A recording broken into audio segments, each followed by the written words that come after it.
మహిమపరచాలి. అందుకే దేవుడు ఆయన కుమారుని ద్వారా మనం రక్షించుకున్నాడు.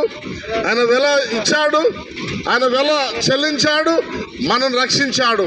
అందుకే పరిశుద్ధ గ్రంథం బైబిల్ తెలియజేస్తా ఉన్నది.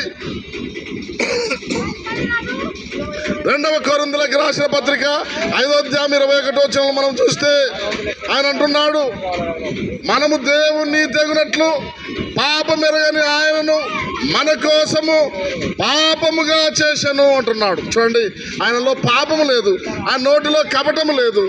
ఆయన వదకు తేబడు గొర్రె పిల్ల మరి బొచ్చు కత్తిరించి వాడటం మౌనంగా ఏ విధంగా ఉన్నదో ఆ విధంగా ఆయన సిలువ వేస్తూ ఉంటే, కొరడాలతో కొడుతూ ఉంటే, ముళ్ళ కిరీటము ధరింపజేస్తుంటే కొడుతుంటే, మరి 3 మేకుల మధ్యన ఆకాశానికి భూమికి వేలాడి ఆఖరి రక్త బిందువు కార్చాడు మన కొరకు.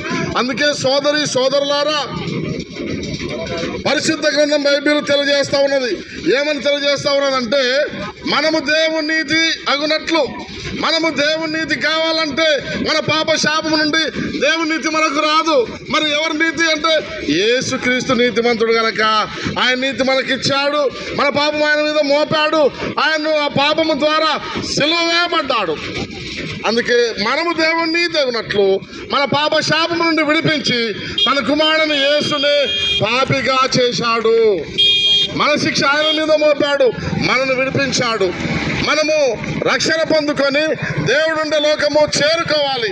అందుకే దేవుని వాక్యము బైబిల్ తెలియజేస్తా ఉన్నది. రోమాపత్రిక 3వ అధ్యాయము 23వ వచనం అంటున్నాడు, ఏ భేదము లేదు, అందరూ పాపము చేసి దేవుడు అనుగ్రహించు మహిమను పొందలేకపోతున్నారు. చూడండి, మనం భేదాలు కలిగించుకున్నాం, నీవు ఫలానా, నేను ఫలానా, నేను ఫలానా అని. కానీ పాపం చేసే విషయంలో భేదం లేకుండా పాపం చేస్తున్నారు. ఆయన ఇచ్చే మహాపరలోకాన్ని, ఆ యొక్క ఆశీర్వాదాన్ని, ఆ యొక్క రక్షణను, ఆ యొక్క మహిమ రాజ్యాన్ని మానవుడు పాపం నుండి పొందలేకపోతున్నాడు. అందుకే భేదం లేకుండా యేసును సొంత రక్షకుని అంగీకరిస్తే, యేసునందు విశ్వాసం ఉంచితే, యేసు దేవుని కుమారుడని నీవు విశ్వసిస్తే నీవు రక్షింపబడతావు. నువ్వు ఏమి ఇవ్వాల్సిన పని లేదు, ఏమి తేవాల్సిన పని లేదు, ఉన్న పాటల్ని నీవు రక్షణ పొందుకోవచ్చు. అందుకే పరిశుద్ధ గ్రంథం బైబిల్ సెలవిస్తా ఉన్నది. రోమాపత్రిక 6వ అధ్యాయము 26వ వచనం మనం చూస్తే ఈ మాటలు మనకు తెలియజేస్తా ఉన్నది.